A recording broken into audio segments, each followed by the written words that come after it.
Welcome to Telugu popular network. నేను సిరి. తెలంగాణలో క్షుద్ర పూజల రాజకీయాలు అయితే నడుస్తున్నట్టు అనిపిస్తున్నాయి. ఒక పక్క కాంగ్రెస్ నేతలు క్షుద్ర పూజలు చేశారు హరీష్ రావు గారు అని చెప్పేసి వాళ్ళు మాట్లాడుతుంటే, అసలు అట్లాంటివి ఏమీ లేవు, ఉంటే సాక్ష్యాలు చూపించండి అని చెప్పేసి కాంగ్రెస్ నేతలకైతే హరీష్ రావు గారు అయితే నోటీసులు పంపించడం జరిగింది.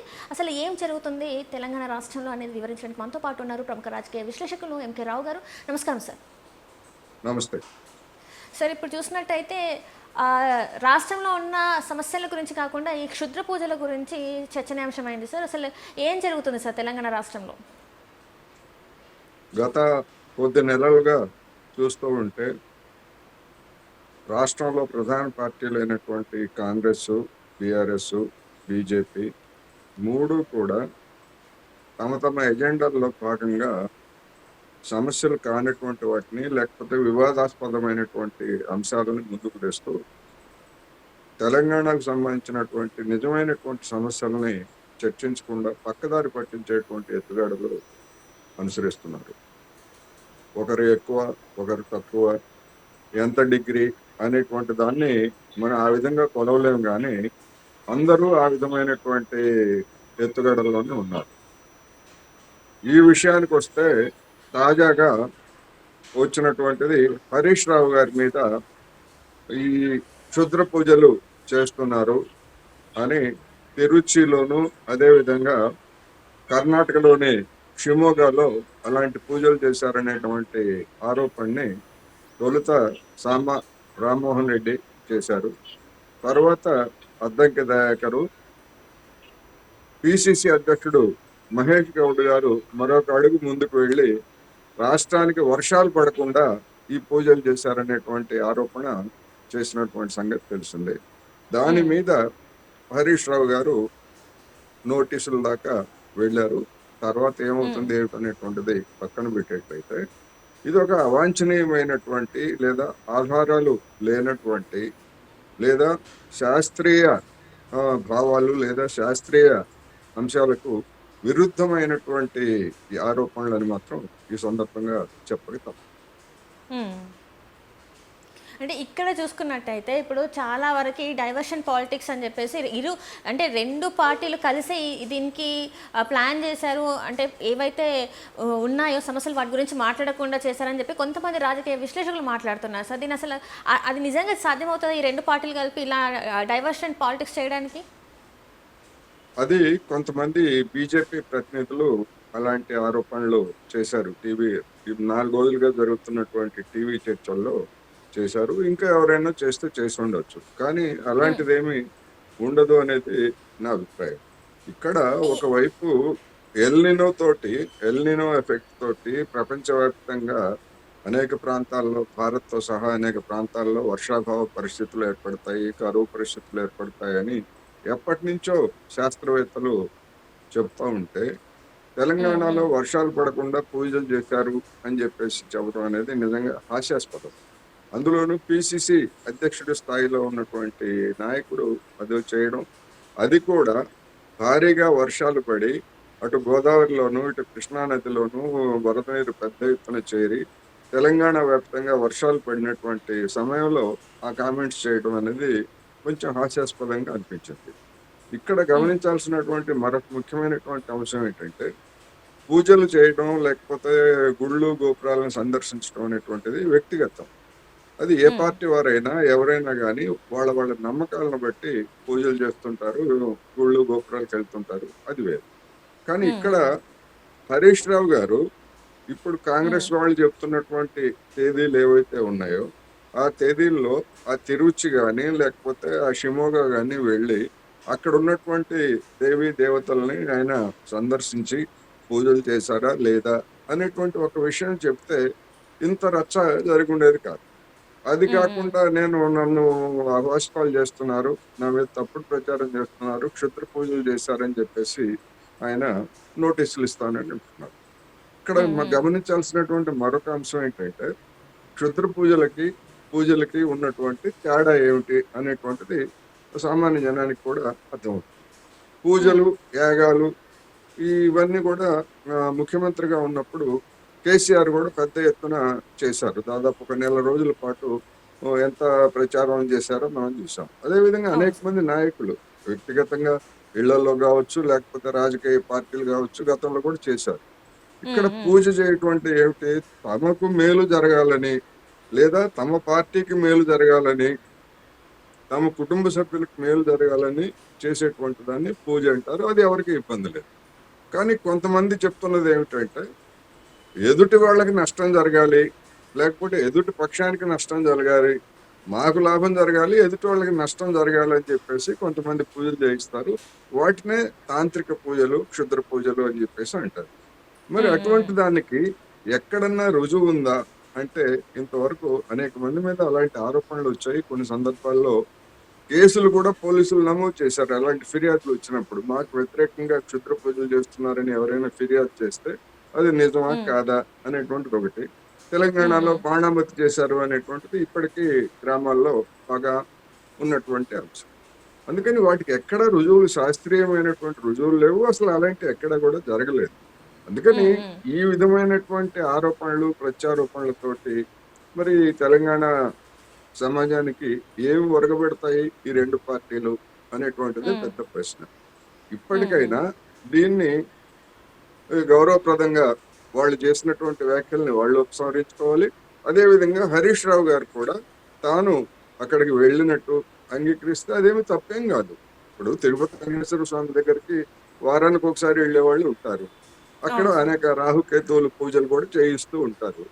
మరి ఉమ్, ఉమ్, రాహుకేతువులు పూజలు చేసినప్పుడు అట్లాగే షివమోగ వెళ్ళినప్పుడు, తిరుచి చేసినప్పుడు ఏవైనా పూజలు చేస్తే అదేమి తప్పేం కాదు. అది వ్యక్తిగతమైనటువంటి అంశం అది.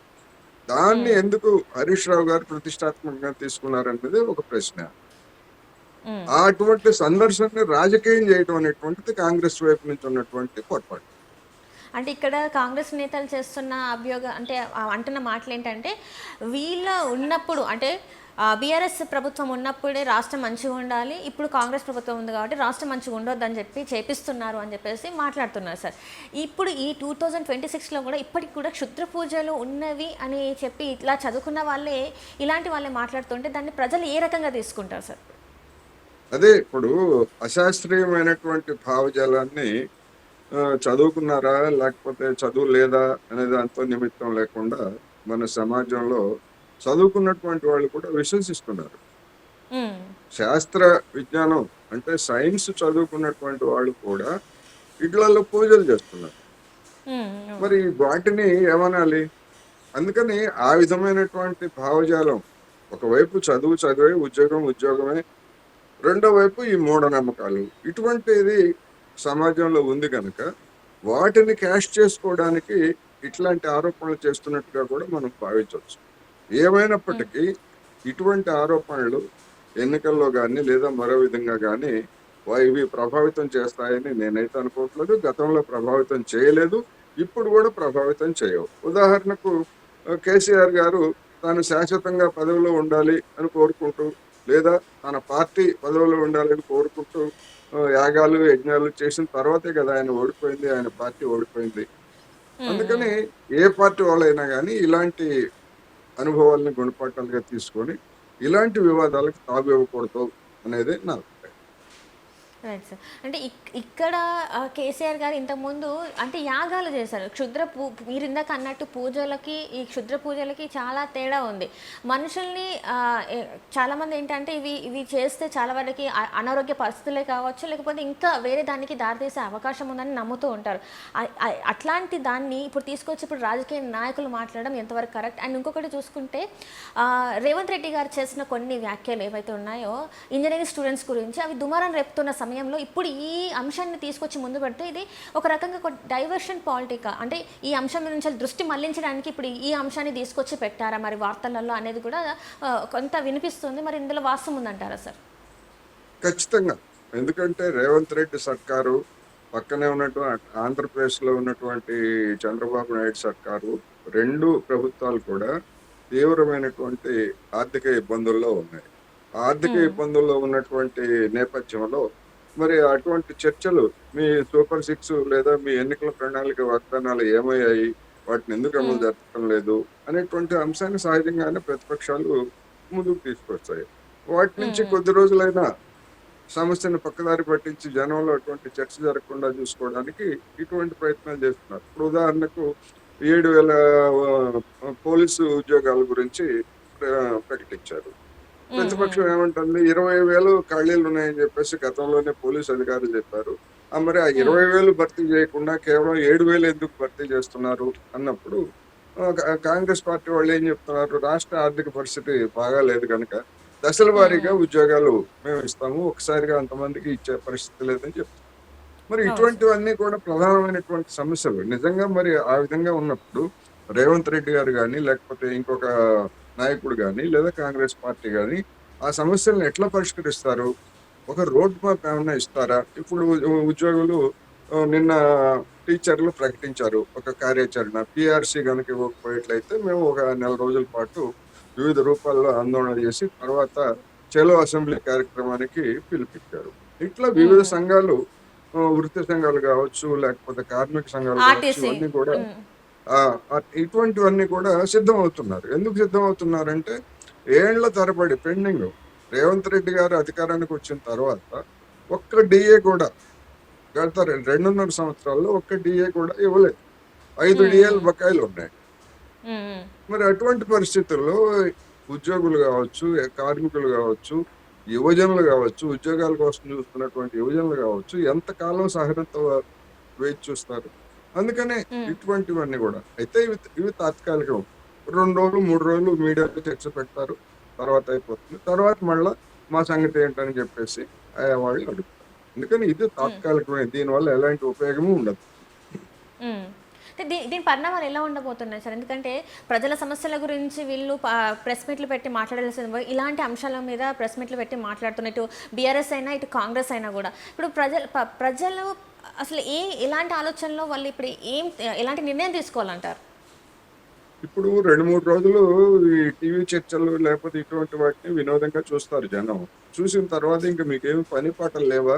మా సంగతి ఏమిటని చెప్పేసి అడుగుతారు. అటువంటి పరిస్థితి వస్తది. హ్మ్. అందుకని జనం ఎప్పుడు కూడా తమకు కావాల్సింది ఏమిటనేటువంటిది దాని ప్రాతిపదికగా చూస్తారు తప్ప, ఈ హ్మ్. విధమైనటువంటి అర్థం లేని లేదా ఆధారం లేనటువంటి ఆరోపణలు, ప్రత్యారోపణల జోలికి వాళ్ళు పెద్దగా పట్టించుకోరు అనేది. వాళ్ళు వ్యక్తిగతంగా వాళ్ళు ఏమన్నా పూజలు చేయొచ్చు, లేకపోతే అటువంటివి చేస్తారు గానీ, ఈ విధంగా ఏదో ప్రభుత్వాలనే మొత్తం రాష్ట్రానికి అన్యాయం చేసే విధంగా వర్షాలు కురవకూడదు, కరువులు రావాలి, లేకపోతే వరదలు రావాలి, ఇట్లాంటి ఎవరు చేసేటువంటి పరిస్థితి లేదు. అది ఒక అద్భుత ఆరోపణ అని మాత్రం మరోసారి నేను చెప్పదలుచుకున్నాను. అంటే దీనికి ముందు చూసుకుంటే కాళేశ్వరం గురించి మాట్లాడారు. కాళేశ్వరంలో కన్నపల్లి గేట్లు ఎత్తిపోస్తే అక్కడి నుంచెళ్ళి 46 గ్రామాలు నీట మునుగుతాయి. ఆఖరికి కొత్తగూడెంలో అంటే భద్రాద్రి టెంపుల్ కూడా మునిగిపోతుంది. రాములవారు కూడా మునిగిపోతారని మాట్లాడిన వీళ్ళు ఈరోజు ఇప్పుడు ఇంత వర్షం, భారీ వర్షాల వల్ల మళ్ళీ అదే కాళేశ్వరం నుంచెళ్ళి నీళ్ళని విడుదల చేయడం, ఇదంతా మళ్ళీ తెర మీదకొస్తది. మళ్ళీ మాట్లాడతారని చెప్పేసి దీన్ని పక్కకు పెట్టారంటారా సార్ మరి? అందుకనే ఇప్పుడు కాళేశ్వరానికి నీళ్లను ఎత్తిపోస్తే భద్రాచలం మునిగిపోతుంది, లేకపోతే ఇటువంటివన్నీ కూడా చెప్పారు. మరి భద్రాచలం హ్మ్. ఆ కాళేశ్వరం ఎత్తిపోతలు లేకుండానే నిన్న మొన్న భద్రాచలానికి వరద హెచ్చరికలు చేశారు కదా! ఎందుకు హ్మ్. చేశారు? అందుకని కాళేశ్వరం ఎత్తిపోతలకి, భద్రాచలం వరదలకి ఎలాంటి సంబంధం లేదు. కాళేశ్వరం రాకముందు కూడా గోదావరికి వరదలొచ్చినప్పుడు భద్రాచలానికి వరద హెచ్చరికలు చేశారు కదా! దిగువన హ్మ్. ఉన్నటువంటి ఈస్ట్, వెస్ట్ గోదావరి జిల్లాలో మరి గోదావరి వరదలు ముంచెత్తాయి గదా! హ్మ్. అందుకని హ్మ్. శాస్త్రీయమైనటువంటి లేదా ఆధారభూతమైనటువంటి ఆరోపణలు, ప్రత్యారోపణలు చర్చ కాకుండా ఉంటే ఇదే విధమైనటువంటి సమస్యలు తలెత్తుతాయి. హ్మ్. దీని మీద మరి బీజేపీ ఏం మాట్లాడుతుంది? అసలు బీజేపీ స్టాండ్ ఎటు సైడ్ తీసుకుంటుంది? అసలు బీజేపీ ఎందుకు అంటే కొంతవరకు మాట్లాడుతుంది గానీ, పూర్తి స్థాయిలో ఎందుకు మాట్లాడలేకపోతుందంటారు సార్ మరి? పూర్తి స్థాయిలో మాట్లాడటానికి ఇప్పుడు బీజేపీ నాయకులకు కానీ, లేదా బీజేపీకి కానీ ఈ పూజలు, పునస్కారాలు, యజ్ఞాలు, యాగాలు, లేకపోతే ఈ ఉత్సవాలు ఇట్లాంటి వాటి పట్ల మిగతా పార్టీలతో పోలిస్తే బీజేపీకి నమ్మకాలు, బీజేపీ నాయకులకే నమ్మకాలు, విశ్వాసాలు ఎక్కువగా ఉంటాయి. అవును సార్. అందుకని ఏది మాట్లాడితే ఏది ఎటుపోయి వస్తదో, రేపు తాము ఇలాంటి యజ్ఞాలు, యాగాలు చేస్తే తమ మీద కూడా ఈ విధంగా క్షుద్ర పూజలు చేశారు, అధికారానికి రాలేక, గతంలో రాలేక, ఇప్పుడు రాలేక చేశారు అనేటువంటి ఆరోపణలు ఎదుర్కోవాల్సి వస్తదా? లేకపోతే ఏమిటి? కొంతమంది మాట్లాడుతున్నారు. టీవీ చర్చల్లో మాట్లాడుతున్నారు గానీ, మీరన్నట్టుగా అధికారికంగా రాష్ట్ర బీజేపీ అంత స్పష్టమైనటువంటి వైఖరిని ప్రకటించలేదు. అదొక అంటే అవకాశవాదంగా నేనైతే పరిగణిస్తున్నాను. అంటే సైలెంట్ అయిపోయారంటారా? ఈ ఇష్యూలో ఓన్లీ కాంగ్రెస్ ఇంకా బీఆర్ఎస్ యెస్. మధ్యలోనే ఉంటది. బీజేపీ దీనికి యెస్. అసలు ఎళ్లి మాట్లాడే అవకాశం లేదంటారా? ఏమో మరి ఇంతవరకు మాట్లాడలేదు.